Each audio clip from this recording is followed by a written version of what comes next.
Assalamualaikum warahmatullahi wabarakatuh. Bismillahirrahmanirrahim. Allahumma shalli wa sallim wa barik ala habibika Mustafa Muhammadin wa ala alihi wa sahbihi asma'in nama ba'du. Yang sangat saya hormati Profesor Fathul Wahid selaku Rektor Universitas Islam Indonesia. Di sini ada Bapak Dr. Ainur Rahim Fakih, Bapak Dr. Rohidi dan rombongan dari UI, ada Kiai Tamyiz dan teman-teman yang saya hormati. Juga ada kebetulan ada rombongan dari Pertamina. Saya nanti ngaji ya 7 item tentang kitab Syariatul Wal Khalidah, dan nanti saya mohon Pak Rektor sambutan sekitar 15 menit. Juga Pak On juga boleh curhat, Pak Rohidi, karena tadi sudah cerita-cerita tentang problem gaya pengajaran Islam modern. Saya ngambil 7 item supaya semuanya dapat berkah dari kitab Syariatul Al Khalidah. Pertama saya mau cerita atau menerangkan, ini nomornya ada urut tapi sesuai prioritas yang saya inginkan. Halaman 1, 2, 3 ya. 7 item saja nanti cepat insyaallah. 1, 2, 3.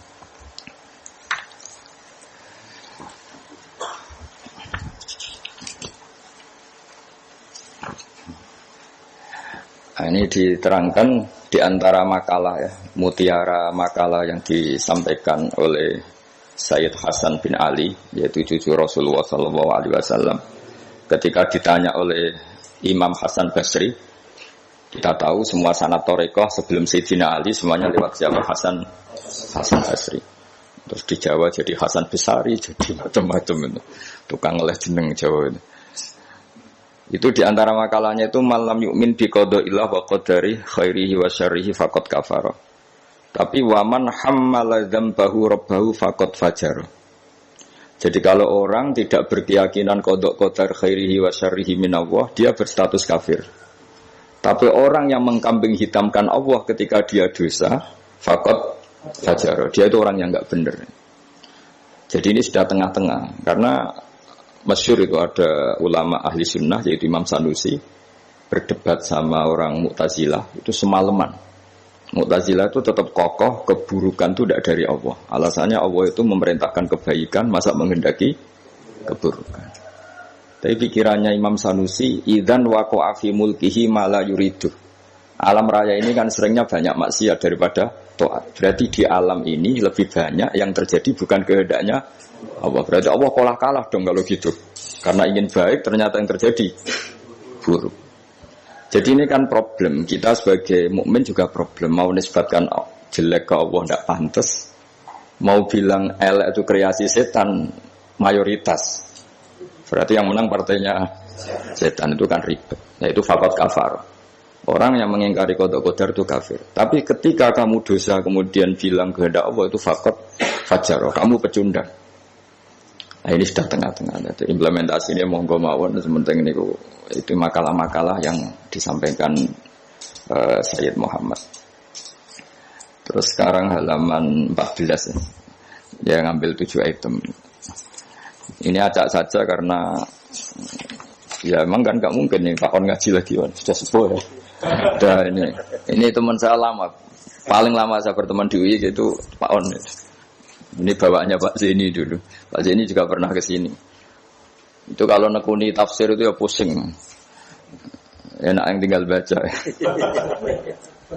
Saya tuh sering debat sama Pak Zeni itu sampai jam 2, jam 3 di kantor tuh di Badan Wakaf ya dulu, bekasnya rektorat ya. Itu kalau nggak selesai itu beliau jam 4 ke kontrakan saya di Ketonggo. Karena kita ini sangat fikih. Pak Zaini itu dulu kan fakultasnya adab. Beliau di sastra Pak Tamyiz. Jadi beliau lebih mengedepankan aspek balaghah. Saya fikih. Misalnya gini, sama terjemah ini kalau bisa ya hebat, sudah bisa boyong. Misalnya az-zani la yankihu illa zaniatan aw. Itu ayat hukum apa ayat faktual? Di ilmu ushul fikih itu diteliti. Kalau ayat hukum berarti maknanya pezina itu enggak boleh nikah kecuali dengan pezina. Pertanyaannya, jenenge zina kok ora kepengin nikah, kepengin kumpul kebo. Enggak usah dilarang ya sudah. Ndak nikah kan memang dari awal sudah kumpul kebo, ngapain nikah ya? Jadi kalau diharamkan gunanya apa? Mereka sudah tiap hari kumpul kebo. Apa itu ayat faktual? Maksudnya Allah cerita al-waqi'ah, waqi'atul hal. Kalau dalam ilmu usul fikih, waqi'atul hal itu gini.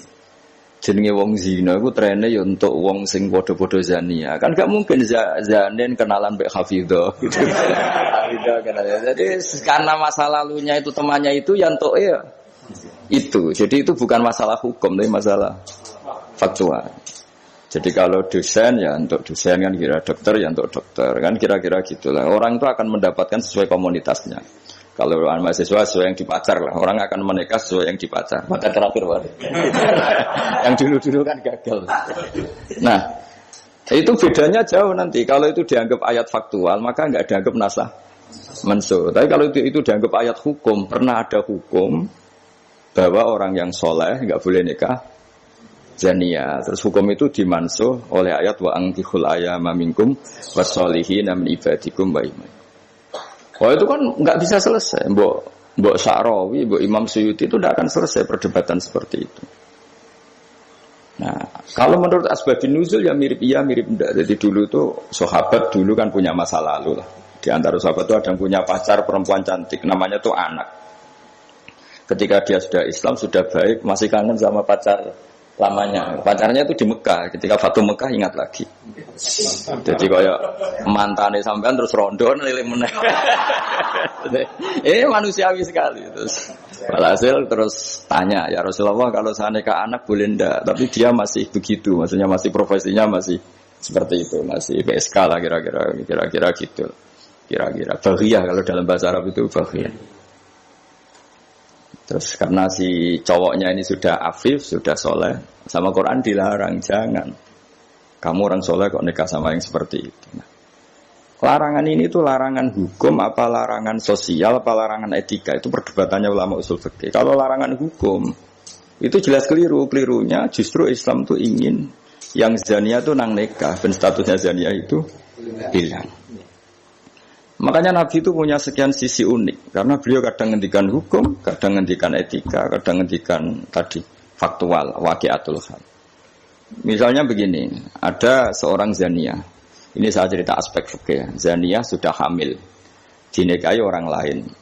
Ini harus melahirkan dulu apa enggak? Hampir semua ulama bilang enggak usah, karena enggak perlu ada apa? Iddah. Untuk zania enggak perlu iddah, karena iddah itu kan untuk nikah yang sah. Tapi suatu saat Nabi itu pernah ditanya, ya Rasulullah, ada orang yang biasa kumpul kebo, lelaki dan perempuan bisa kumpul kebo, sekarang sudah nikah. Itu Nabi ngapresiasi dan beliau ngendikan, qad kharaja min sifahin ila nikahin. Ya baguslah sekarang yang tadi malam mungkin masih berstatus kumpul kebo, gara-gara nikah, sekarang kumpulnya sudah kumpul nikah. Jadi Nabi komentar, qad kharaja min sifahin ila nikahin. Dia sudah keluar dari tradisi kumpul kebo menjadi tradisi yang baik, yaitu nikah. Hubungan intimnya sudah berstatus nikah. Makanya kita-kita yang kiai itu kalau ada orang minta dikawinkan, itu bingung. Bingungnya kalau langsung dikawinkan geger BKUA. Kalau ndak, yang nakal loh. Justru kalau kayak kangkang nggak nakal itu nggak wajib menikahkan sekarang. Nanti 40 tahun lagi ya nggak apa-apa. Tapi kalau orang nakal itu malah harus. Kalau minta dinikahkan sekarang kok kamu nggak mau, kan bisa aja malamnya gitu lagi. Padahal kalau kamu mau menikahkan, kumpul malamnya nanti sudah halal ya, sudah sah. Tapi kalau kamu tidak nikahkan, kumpul kebo. Dan kuncinya di kamu, karena kamu disuruh. Jadi mau tidak mau terlibat. Makanya kalau dalam hukum mengislamkan orang itu nggak ada boleh waktu jeda. Misalnya ada orang kafir tanya, Gus Pak saya syahadatkan. Itu kok saya bilang sudah duduk dulu, ngopi dulu. Itu saya ikut murtad. Karena membiarkan dia sekian menit dalam keadaan kafir. Yang saya bisa menghilangkan saat itu juga. Maka harus langsung disyahadatkan. Karena ibqa alal kufri, kufrun, menetapkan kekafiran itu. Ya nggak boleh saya mandi dulu atau ngopi-ngopi dulu, nggak boleh, harus langsung. Ibarat gini lah, kafir itu kan taruhannya neraka. Ibarat ada orang kecelakaan, kamu pas pakai celana pendek di jalan, kan nggak boleh kamu tak pakai baju dulu. Sedang dipelindes truk lagi kan, harus langsung. Meskipun Anda dalam kondisi yang tidak sempurna. Nah, resikonya tadi pas kamu bikin kopi ternyata orang itu mati, berarti matinya mati kafir. Yang andai kan langsung kamu talqin syahadat, dia mati Islam. Begitu juga orang yang kumpul kebo minta kamu nikahkan sekarang. Kalau kamu nikahkan maka nantinya sudah kumpul nikah. Tapi kalau enggak, nah tapi kalau orang soleh seperti ini biarin aja nggak apa-apa. Jadi orang soleh itu ya ada resikonya karena sepe tidak mengharuskan nang nikahkan itu. Nah lagi kembali tadi azani la yankihu illa zaniatan aw musyrikah. Itu faktual, apa hukum, apa etika. Ya kita mau tidak mau debat karena kita nggak punya pilihan. Ulama ada mengatakan itu nasamanso, ada yang anggap itu waqiatul halannya, ya kondisi sosial pasti seperti itu kan. Nah, masa zani misalnya terus akrabnya sama hafidhah atau solihah kan kemungkinan itu kecil. Kalaupun akrab ya mungkin yang satu nipu kan, pura-pura ada orang hidung belang kan. Nah itu mau tidak mau itu harus debat seperti itu. Terus kedua aspek yang sering saya debat dengan Pak Zaini itu aspek bahasa fikih. Bahasa fikih itu menuntut vulgar. Enggak boleh kinayah, enggak boleh persemuan takrif. Kalau bahasa Pak Zaini karena beliau biasa kesusastraan itu lebih halus. Itu memang ya ribet. Ya karena kita sering enggak punya pilihan. Saya ulang lagi sering enggak punya pilihan. Enggak boleh misalnya zina itu dibahasakan tidur bareng. Enggak boleh. Karena kalau tidur bareng dihukumi zina, berarti orang yang tidur bareng tidak melakukan itu boleh dirajam kan. Itu kalau di fikih harus vulgar. Ada saksi yang menyaksikan itunya masuk sampai debetel. Saksi ngerti tidur bareng atau berdempetan saja enggak boleh. Jadi ya agak kacau memang bahasa fikih itu mau tidak mau harus vulgar. Harus kayaknya orang-orang etik itu enggak mau. Ya di sini terus misalnya ada masalah ketika aula mastumun nisa. Aula mastumun nisa itu bahasa sastra apa bahasa beneran itu? Kalau bahasa sastra berarti Quran itu sangat halus sehingga membahasakan jima itu lamastum. Nah, Ibnu Abbas berpendapat itu atau kamu hubungan intim sama istri kamu itu membatalkan wudu. Nah, ini yang kelompok-kelompok tertentu berpendapat gitu, makanya untuk batal nunggu hubungan suami istri. Tapi ada ulama mengatakan lamastum memang benar-benar nyentuh, jadi sekedar nyentuh tangan ini sudah batal. Jadi efeknya ini besar. Yang satu bilang lamastum kinayatun anil jima, sehingga untuk mengatakan batal harus nunggu jima. Yang satu yang memang lamisa, memang pegangan saja. Nah, terus jadi dua kelompok mazhab itu. Jadi memang perdebatan memaknai Quran itu ya mau tidak mau. Cuma kalau sama-sama ahli kan masih ada ringnya. Nah, sekarang yang ribet itu maca Quran ra iso isane terjemah melok nafsi riwayat itu. Musibah itu. Itu musibah besar. Nah, karena Quran itu kalau bahasa itu diulang. Diulang ini supaya maknanya itu begitu. Kadang sama. Makanya kata Imam Ghazali ngulang itu karena sama. Misalnya gini ya. Tak beri contoh ya. Orang dosa itu pasti punya akibat ke orang lain. Disebut ajroma. Ajroma itu melukai orang lain. Innal ladzina ajromu kanu minal ladzina amanu yadhakun. Tapi nanti digenti. Kalau ajromu ini ditafsir digenti kafaru. Karena di belakang digenti fal yaumal ladzina amanu minal kuffar, bukan minal mujrimin. Jadi di depannya pakai kata ajromu, di belakang pakai minal kuffar. Misalnya tadi ada 3 kelompok di akhirat, menerima tangan kanan, menerima buku dengan tangan kanan, kedua dengan tangan kiri. Tapi yang terlalu buruk itu waro adzhri, menerimanya membungkungi yang ngasih. Jadi misalnya kamu malaikat yang ngasih buku, terus lama ya sudah, yang fatal itu ya sudah nerimanya dengan tangan kiri, dia membungkungi yang ngasih. Jadi sudah ngawur secara etika. Misalnya dipanggil si A sini. Si malaikat tadi orang ini memang bakat buruk. Pas nerima buku itu sudah sangat tidak beretika. Sudah dengan tangan kiri sambil membungkungi. Sehingga malaikat ini semangat ngadapnya ya kumat lah, kumat mangkelnya itu sudah tidak beretika, sudah pakai tangan kiri membungkungi. Tapi kita yang sopan itu kan menghadap pakai tangan kanan. Ya muni matur nuwun barang menapa. Sehingga terus jadi malaikat itu makanya semua nanti di akhirat. Nah, akhirnya kelompok itu hanya 2. Kanan dan kiri. Nah, kiri ini yang ekstrim sampai ya sudah kiri. Nah, itu kata Imam Ghazali, jangan kira ada kelompok 3. Ya ada yang biyamini bisimali waro'a dori gitu maksudnya. Jadi sering seperti itu. Jadi hanya 2 tapi diredaksikan 3. Begitu juga neraka misalnya. Neraka itu kiai kuno nak darani digelundungno ning neraka. Itu bahasa paling bener ya. Karena orang masuk neraka itu kan bayangannya Quran itu kan waja'alna min baini aydihim saddan wa min khalfihim saddan fa aghshaynahum terus sampai tak terusé fahum mukmahun. Mukmahun itu ditekuk.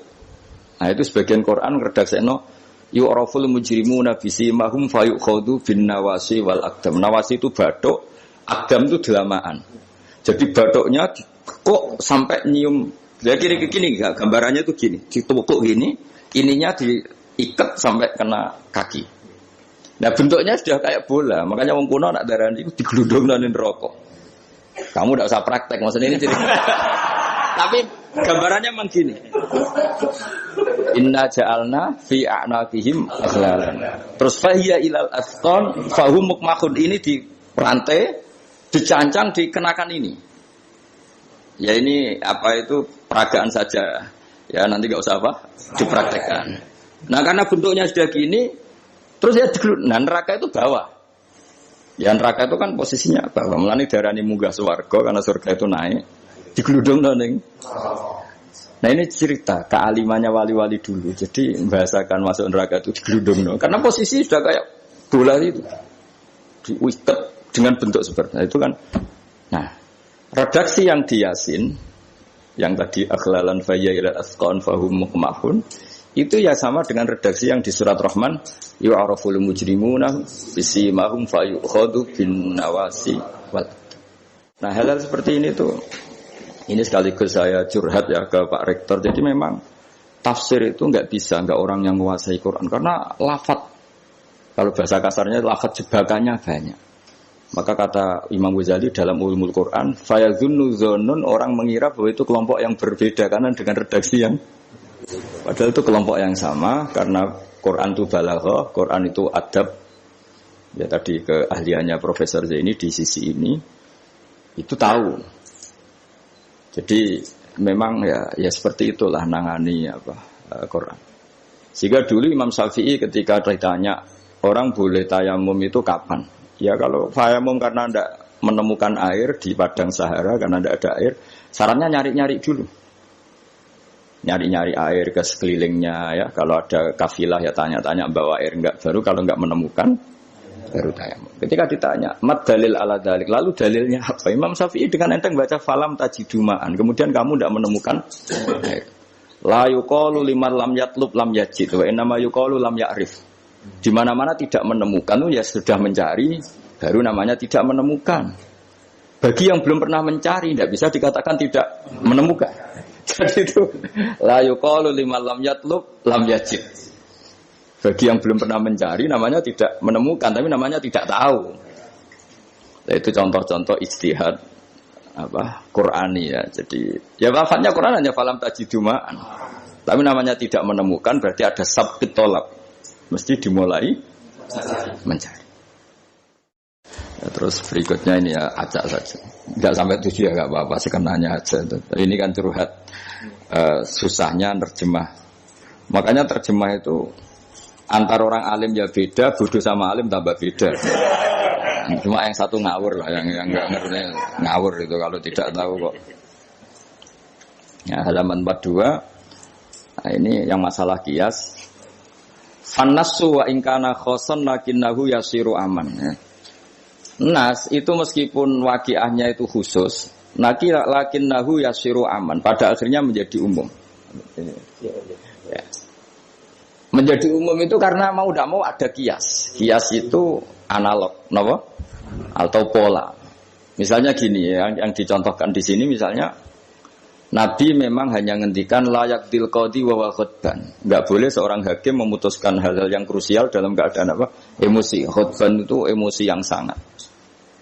Lalu kiasnya apa? Rektor juga enggak boleh dalam keadaan emosi bikin keputusan. Kiai juga enggak boleh, suami juga enggak. Siapapun enggak boleh. Cuma yang sering bikin keputusan otoritatif itu kan qadhi, hakim. Jika Nabi hanya ngendikan al-qadhi. Lalu lama mengatakan khutban itu kenapa tidak boleh? Karena orang kalau emosi itu akalnya agak batin. Paras lah gitu. Lalu itu udah harus pas emosi ya. Ulama mana masukkan terlalu syahwat ya nggak boleh, terlalu lapar ya nggak boleh, hakin ngempet nguyoh ya nggak boleh, ngempet ngising. Sehingga kata khutban kemudian diganti fi halatin yasu'u khalquhu fiha. Dalam keadaan yang dia nggak begitu normal.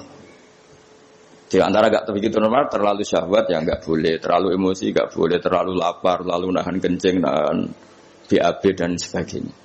Itu lafaz itu wan nasu wa in kana khossan nas meskipun khusus yaitu Allah Nabi hanya ngendikan khutban tapi nanti menjadi umum berdasar hukum apa? Qiyas. Nah di sini Pak Ainur Rahim Fakih yang sering kita beda ya. Misalnya ini bukan meng-NO-kan yang Muhammadiyah atau Muhammadiyahkan NO karena kalau kita ini biasa saja. Orang NO ya pasti Muhammadiyah kan umat Kanjeng Nabi Muhammad sallallahu alaihi wasallam.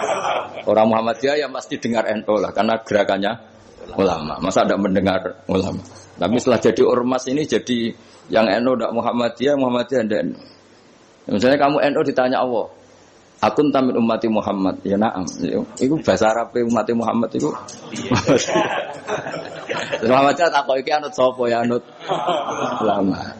Jadi tapi wong nganggur geger sebenarnya. Nah kita termasuk yang enggak nganggur, jadi rapati geger.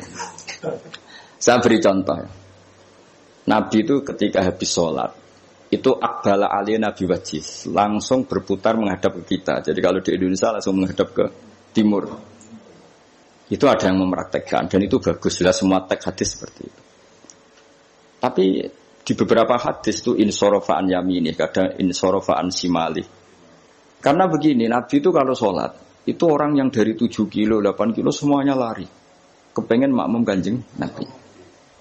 Sehingga kalau makmum Nabi ini bahaya ketika itu sefur. Alhamdulillah.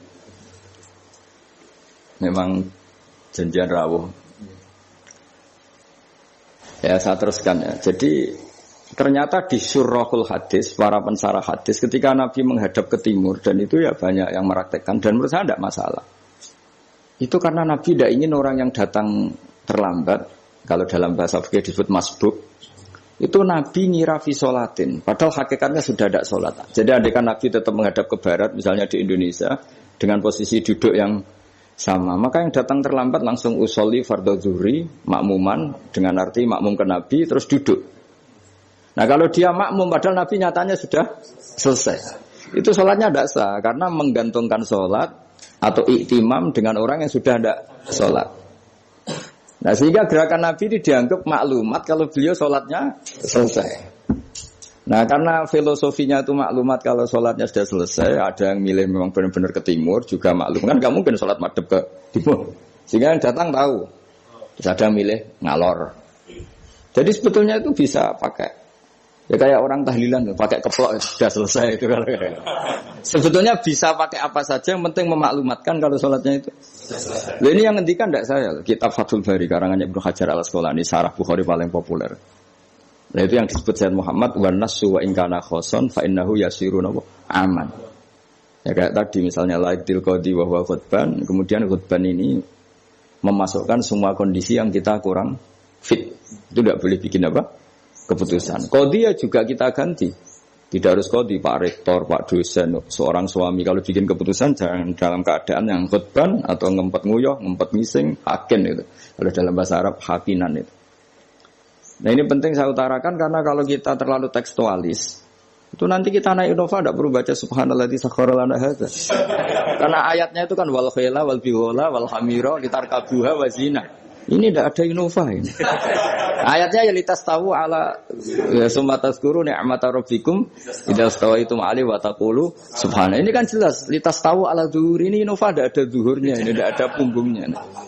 Jelas ayat sebelumnya tentang wal khayla wal bighala wal hamira litarkabuha wa zina. Nah, jadi kalau terlalu tekstualis maka naik Innova Ferrari itu tidak usah baca subhanalladzi karena ayat ini tentang ya, tentang hewan, tentang khimar dan seterusnya. Jadi itu saja, nanti saya mohon curhatnya Pak Rektor. Tadi sudah curhat di teras saya 15 menit Pak, ya, sekitar 10 menit mungkin ke Sufur 10 menit. Nanti yang dungo kayak Mansur. Kalau Pak Rektor dungo rapati mandi. Karena jadi rektor tuh hisapnya berat. Jadi dosanya itu seneng gaya keputusan, nggak siap jadi objek keputusan itu. Itu ya mau udah mau memang. Tapi itu bagus kata bapak. Kata bapak, kowe kudu wani dadi kiai. Tapi dados kiai ngeten. Wong tawadhu ora mutu jare bapak. Gayane tawadhu asline mau tanggung jawab. Jadi bapak itu saya dulu ya heran. Kenapa bapak itu lebih suka kancanan wong mlete timbang wong tawadhu. Dulu saya tuh heran. Setelah saya jadi kiai itu wong mlete iku luwih gampang syukur. Cuma wong sing ra cocok darani ngono iku mlete. Asline mlete iku gampang syukur. Lah apa dadi rektor, dadi pegawai negeri ra enak dadi wong biasa ngopi ra ono sing ngekang. Ya sudah kalau dia caranya syukur seperti itu biarkan saja. Itu kan fetis, mau jadi rektor, mau jadi menteri, ra enak, urip kok terikat. Padahal misalnya dia gelem ya ora ono sing dadekno. Tapi cara dia syukur memang akan ngomong terus seperti itu. Gak enak jadi PNS, jadi rektor ra enak, jadi menteri ra enak. Wong kok terikat, enak jadi wong ini iki, butuh rokokan, butuh ngombe. Dulu saya nganggap orang seperti itu melitih. Tapi bapak tuh suka sama orang seperti itu.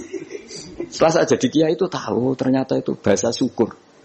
Ya membela diri. Emang dia happy-nya kalau ngomong seperti itu ya. Sing bojone elek ngono, ra enak Gusti bojo ayu dadi sawang-sawangane wong. Terus pokoke wis sauni-unimu sing penting sudah itu cara dia syukur. Saya tuh belum pernah loh kalah debat orang kecuali sama orang desa. Anaknya itu minta motor Pak Rektor, motor sepeda motor. Enggak boleh ada orang kaya. Bapaknya ke sini. Anaknya komplain, "Bos, bapakku kok medit. Nunjukno motor ora oleh padahal orang kaya." Bapaknya ke sini itu masuk akal. Anak di pondok tambah goblok. Mergo njuk nukokno motor. Lah kok goblok, Pak? Jenenge donya iku Gus iku sing lahirno donya. Kok sapi kan manak, wedhus manak. Wong donya kok mangan donya. Motor itu kan beli bensin nyervis. Jadi orang beli mobil itu goblok terus. Jadi ya profesor, dokter kalau punya mobil cara dia ya goblok. Kiai-kiai yang punya mobil cara dia jenenge donya sing lahirno. Donya kok mangan. Wah. Iki kok pinter juga. Akhirnya, Pak, lah sampean ngene Pak, diteropon Agus Pak motor, goblok. Tapi kita menjadi tahu, ternyata di balik lugune iku ya ono pinter ya. Meskipun dia pecundang, hanya pecundang itu gak gelem motor nang ndi yo ngetroponane. Tapi ya intinya hidup itu harus mendengar. Jadi bapak itu senang mbek wong mlete. Nek wong tawadhu itu gak mati, karena alasannya bapak. Kon ngimami gak gelem, kon takmir masjid gak gelem, jadi rektor gak gelem. Sepatune mau tanggung jawab, terus engko nek ono salah karek ngritik. Lha iku ora tawadhu wong Indo jare bapak. Nah ini cerita kearifan orang-orang dulu. Jadi orang-orang dulu kelihatannya seenaknya tapi sudah dihitung. Ternyata orang Melite itu ya dia membela dirinya sampai seperti itu. Membela gak gelem mau jadi menteri, jadi rektor, gak enak urip terikat. Ada nanti kan dia gelem ya ndak ada yang ngawarin. Ya sudah, tapi cara dia syukur seperti itu.